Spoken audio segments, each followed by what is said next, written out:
So first of all, I can announce that by Friday the 15th of October, every single authorised worker that is on that authorised worker list, whether they be in Melbourne or in regional Victoria, will need to have had at least one dose of a COVID-19 vaccine. That is, if they want to continue working. You and I, at the very beginning of this, talked about making vaccination compulsory. You said you'd look at it and then decided not to. You still have the power to make vaccination compulsory. Will you revisit that? No. Why not?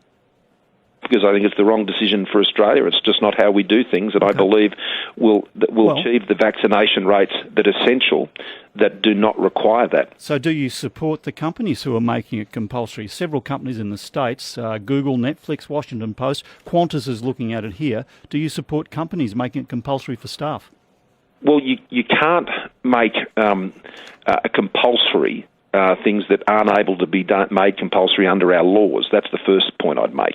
So any decisions that companies make have to be consistent with our laws, and particularly our employment laws. And I know they would be looking very carefully at that. Because I'm responsible for the decisions that we make, and the decisions that we make is that it's not mandatory.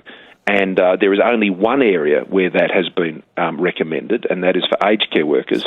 So by Friday the 15th of October, all of those authorised workers, that is people who are going to work now and are not having to work by law from home, will need to have their first dose. They will need to have their second dose and be fully vaccinated by the 26th of November.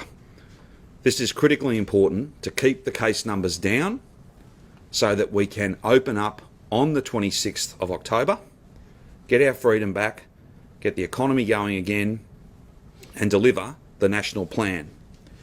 This is advice from both the Burnett Institute and advice from the Acting Chief Health Officer and the Public Health Team. And as all Victorians know and understand, if we are provided with that advice, then we follow that advice.